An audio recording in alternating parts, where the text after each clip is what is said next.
মাঝে মাঝে কি মনে হয় জানো, যে জীবনের দুঃখগুলো যদি এক একটা শাড়ি হয়ে যাইতো তাহলে কেমন হইতো। প্রতিদিন নতুন নতুন শাড়ি পরতে পারতাম, কারণ যার জীবনের দুঃখ যত বেশি তার জীবনে শাড়ির সংখ্যা তত বেশি হইতো। যাই হোক, ভাবলাম সুন্দর শাড়ি পরে আজকে আর ফ্যামিলি ব্লগ কি শেয়ার করবো। আজকে তোমাদের সাথে ফুড রিভিউ শেয়ার করলে কেমন হয় বলো তো। আমি একটু ট্রাই করতেছি, তোমরা দেখে আমাকে জানাবা যে কেমন হইলো। তো চলো কথা না বাড়িয়ে ভিডিওটা শুরু করা যাক। আসসালামু আলাইকুম ভালোবাসার মানুষের, কেমন আছো তোমরা সবাই? আশা করি তোমরা সবাই ভালো আছো। আমরাও আলহামদুলিল্লাহ অনেক বেশি ভালো আছি। আমি তোমাদের সবার পর তানিশা ভাবি চলে আসলাম আরো একটা সুন্দর দিনের সুন্দর ব্লগ নিয়ে। মনে হচ্ছে আমরাই প্রথম জেনারেশন যারা বৃষ্টি উপভোগ না করে এখন বৃষ্টি দেখলেই ভয় পাইতেছি যে আল্লাহ এই বৃষ্টিতে আবার কোথায় জানি পানি বেড়ে যায়। আল্লাহ আল্লাহ করে ফেনীর পানি কিছুটা কমলো, এখন আবার দেখতেছি নোয়াখালীর অবস্থা খারাপ। সো যারা নোয়াখালীর আশেপাশে আছেন অথবা যারা ঢাকা থেকে ফেনীর উদ্দেশ্যে যাওয়ার চেষ্টা করতেছেন, আমি সবাইকে রিকোয়েস্ট করব ফেনীর পাশাপাশি সবাই নোয়াখালীর দিকেও একটু নজর দিবেন। আরেকটা কথা বলতে চাই, যারা আসলে একদম কাজ করার উদ্দেশ্যেই যাইতে চাইতেছেন তারাই কেবলমাত্র ওই দিকটাতে মুভ করেন, কারণ এটা আপনাদের মোটেও ঘুরতে যাওয়ার কোনো জায়গা না বা এটা কোনো ট্যুরের প্লেস না। কারণ আপনারা যদি 10,000 টাকার ফান্ড ক্রিয়েট করে 8,000 টাকা নিজেদের জন্যই খরচ করে ফেলেন, তাহলে ওই 2,000 টাকা দিয়ে মানুষের পাশে দাঁড়ানোর কোনো মানে হয় না। আমার মতো ওই 10,000 টাকা পুরোটা ধরে কোনো একটা অর্গানাইজেশনকে দিয়ে দেওয়া উচিত, যাতে করে তারা পুরোটা টাকা আপনার বন্যার্থদের জন্য ব্যবহার করতে পারে। কারণ যারা ফান্ড ক্রিয়েট করতেছেন তাদেরকে কিন্তু আমাদের মতো সাধারণ মানুষরা বিশ্বাস ভরসা করেই আমাদের টাকাটা দিচ্ছে, যাতে আমাদের টাকাটা আসলে ভালো কাজে ব্যবহার হয়। যাই হোক, আমি আমার ওপিনিয়নটা তোমাদের সাথে শেয়ার করতে পারছি, আর তোমরাও যদি আমার সাথে একমত হও দেন অবশ্যই শেয়ার করো। অবশ্যই তোমাদের মতামতটাও আমার সাথে শেয়ার করতে পারো, কোনো সমস্যা নাই। টানা কয়েকদিন বৃষ্টির কারণে আমার পাখির বাসার অবস্থাও কিন্তু একেবারে খারাপ হয়ে গেছে, চারিদিকে শ্যাওলা পড়ে গেছে। লাস্ট ভিডিওতেই তোমরা দেখছো যে হাসান সেতু পিছলা খাইতে নিছিল, এই কারণে আজকে দুইজন মিলে চিন্তা করলাম ছাদটা ক্লিন করে ফেলবো। তো আলহামদুলিল্লাহ দুইজন মিলে অনেক সুন্দর করে ছাদটা পরিষ্কার করছে। আর আমার ছাদটা পরিষ্কার থাকলে মনে হয় চারিদিকে পুরো আলোকিত হয়ে আছে, আর একটু নোংরা হয়ে থাকলে মনে হয় সমস্ত কিছু অন্ধকার হয়ে আছে। এতদিন এত বেশি মেন্টাল প্রেশারের মধ্যে ছিলাম, তাই ভাবলাম যে আজকে দুঃখগুলোকে একটা শাড়ি বানায় ফেলি। তাই অনেক সুন্দর একটা শাড়ি বের করে নিছি, যেটা ফেসবুক পেজ আরশ থেকে নেওয়া। এই শাড়িটার সাথে একেবারে হালকা করে একটু সাজুগুজু করে নিছি, কিন্তু দুঃখের কথা কি জানো, সাজতে সাজতে আবার বৃষ্টি নেমে গেছিল। যাক, কোনো ব্যাপার না, যদি বৃষ্টি নামে বাহিরে নাই যাইতে পারলাম, শাড়ি পরে আমার এই সুন্দর ছাদে একটু ঘোরাঘুরি তো করতে পারবো। মেইন কথা হচ্ছে আজকে আমার একটু শাড়ি পরতে ইচ্ছা করতেছিল। যাই হোক, বাহিরে বৃষ্টি দেখে আমার পঙ্কি মনাও কিন্তু ঘরের ভিতরে ঘুমাইতেছিল। তোমরা অনেকেই জানতে চাও যে বৃষ্টির সময় বা অন্যান্য সময়গুলোতেও কি করে, রাতেও আসলে ঘরে থাকে না। বৃষ্টির সময়টা বা এমনি সারাদিনও ঘরেই টুকটাক থাকে। তো এই যে শাড়িটা বের করে নিলাম, শাড়ির কালার কম্বিনেশনটা অনেক বেশি সুন্দর। এটা কিন্তু একটা সিল্ক বাটিক শাড়ি। এতদিন না সাজতে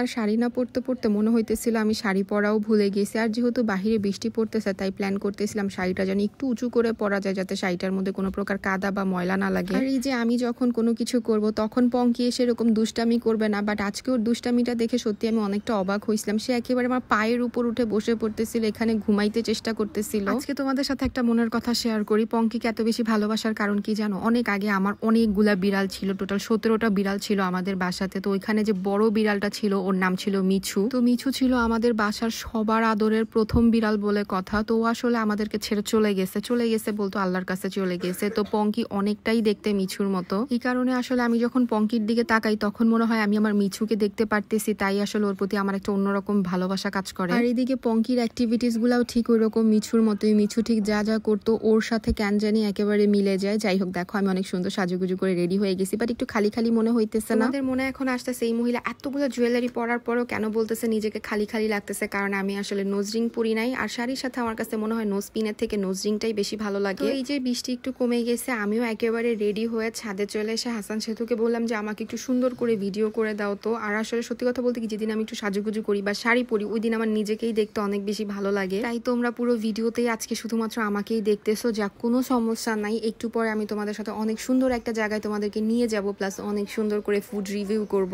আর এই শাড়িটা কিন্তু অসম্ভব রকমের সুন্দর। শাড়িটা আমি যেখান থেকে নিয়েছি আরো ওদের পেজ লিঙ্কটা আমার এই ভিডিওর ক্যাপশনে ট্যাগ করা থাকবে, তোমরা যারা যারা নিতে চাও অবশ্যই চেক করে নিয়ে নিতে পারো। বৃষ্টি একটু কম দেখে আমি আর আমার জামাই দুইজন মিলে বের হয়ে পড়লাম। জাস্ট বের হইতে দেরি আর বৃষ্টি নামতে দেরি নাই। এই দেখো আমি পুরো ভিজে যাইতেছি। আমি বললাম যে এত কষ্ট করে মেকআপ করে কেন বের হইলাম, রাস্তার মানুষ কি চিন্তা করবে যে এই মহিলা কি পাগল হয়ে গেছে, বৃষ্টির মধ্যে শাড়ি পরে সাজুগুজু করে বের হয়েছে। দূরে কোথাও যাওয়া তো আর হইলো না। সো আমরা চিন্তা করলাম আমাদের খিলগার চেরি ড্রপসে বসবো, কারণ এই রেস্টুরেন্টে আমি আগে পরে কখনো আসি নাই, তাই ভাবলাম যে আজকে চেরি ড্রপসে একটু বসা যাক। ফার্স্টলি ভেতরের ডেকোরেশনটা অনেক বেশি সুন্দর আর খুব বেশি আইসুদিং ছিল। যারা একটা কোয়ালিটি টাইম স্পেন্ড করতে চাও তারা কিন্তু খিলগার চেরি ড্রপসটা একবার হলো ভিজিট করতে পারো। তোমরা চাইলে এখানে টুকটাক ফ্যামিলি ফাংশন গুলাও কিন্তু করতে পারবা, কজ এটার ভেতরে এনাফ স্পেস আছে। তো আমরা ফুড অর্ডার করে দিলাম, আর আমরা যেহেতু লাঞ্চ করে আসি নাই এই কারণে একটু ভারী ফুডই অর্ডার করছিলাম। আমরা একটা পাস্তা অর্ডার করছিলাম, সাথে হচ্ছে একটা রাইস প্লেটার অর্ডার করছিলাম। বাট এখানে আমাদের আর একটা ভুল হয়ে গেছে, আমরা নোটিসে করি নাই যে পাস্তাটা বাই ওয়ান গেট ওয়ান ছিল, মানে এখানে দুইটা পাস্তা ছিল, একটা পাস্তা আমরা পার্সেল করতে দিয়ে দিচ্ছিলাম। যাই হোক, এবার আমি তোমাদের সাথে সুন্দর করে পাস্তাটা খেয়ে রিভিউ শেয়ার করতেছি। পার্সোনালি আমি একেবারেই পাস্তা লাভার মানুষ না, বাট খাইতে ইচ্ছা করলে তখন খাই। সো এই পাস্তাটা আমার কাছে মোটামুটি বেশ ভালোই লাগছে, যেহেতু কম বাজেটের মধ্যে তোমরা বাই ওয়ান গেট ওয়ানে পাবা। সো খুব ভালো মতো এই খাবারটা তোমরা খাইতে পারবা। সেই কারণে আমি এই ফুডটাকে 10 এর মধ্যে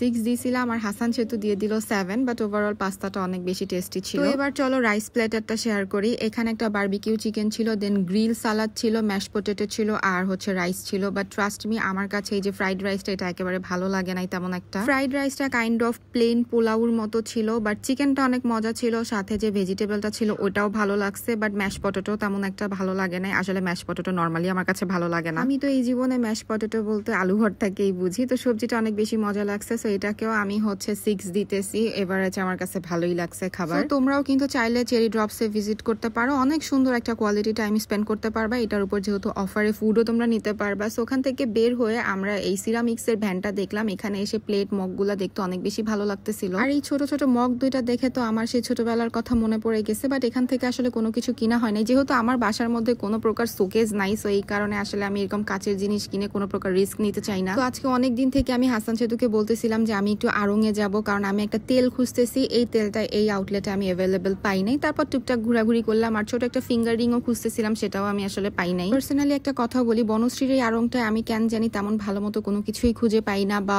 কোনো কিছু তেমন একটা অ্যাভেলেবেলও থাকে না। জানি না কেন, আমার কাছে মনে হয় এই আউটলেটটার দিকে একটু নজর দেওয়া উচিত। আড়ং থেকে বের হয়ে দেখলাম বনশ্রীতে নতুন একটা নার্সারি হয়েছে। নতুন বলতে আমি আজকে ফার্স্ট টাইম দেখছি, এই কারণে নতুন বললাম। তোমরা কে কে নার্সারিতে গেছো অবশ্যই আমাকে কমেন্ট করে জানাও। আর এখন যেহেতু শাড়ি টাড়ি পরে আছি, তাই আর গাছ কেনার রিস্ক নিলাম না। তো আমরা এখানে চলে আসছিলাম একটা অ্যাকোরিয়ামের দোকানে। এখান থেকে আমি একটা ব্লুবেরি মাছ কিনবো। আচ্ছা, তোমরা কে কে গেস করতে পারছো ব্লুবেরি বলে আমি কোন মাছকে বুঝাইছো অবশ্যই কমেন্ট করে জানাবা। একটা সময় ছিল ঘোরাঘুরি বলতে অনেক সুন্দর রেস্টুরেন্টে যেতাম, ঘোরাঘুরি করতাম, ছবি তুলতাম। আর বিয়ের পরে ঘোরাঘুরি বলতে এটাই বুঝি যে সপ্তাহের একটা দিন যেদিন আমরা দুজনই ফ্রি থাকি, ওই দিনটাকে বেছে নেই। জাস্ট একটু সাজুগুজু করি, শাড়ি টাড়ি পরলাম, দেন বাহিরে খাওয়া দাওয়া করে বাসার যে সমস্ত জিনিস প্রয়োজন ওই সমস্ত জিনিস কেনার উদ্দেশ্যেই বের হয়ে যায়। ঠিক যেমন আজকে এই জগগুলা কিনবো, এখান থেকে পিঙ্ক জগটাই ভালো লাগছে, তাই এখান থেকে পিঙ্ক জগটাই কিনে নিলাম। So yes, that's all for today. আশা করি ভিডিওটা তোমাদের ভালো লেগেছে। সবাই ভালো থাকো, সুস্থ থাকো, সেফ থাকো, আর আমাদের জন্য দোয়া করো। দেখা হচ্ছে নেক্সট ভিডিওতে। আজকের মতো আল্লাহ হাফেজ।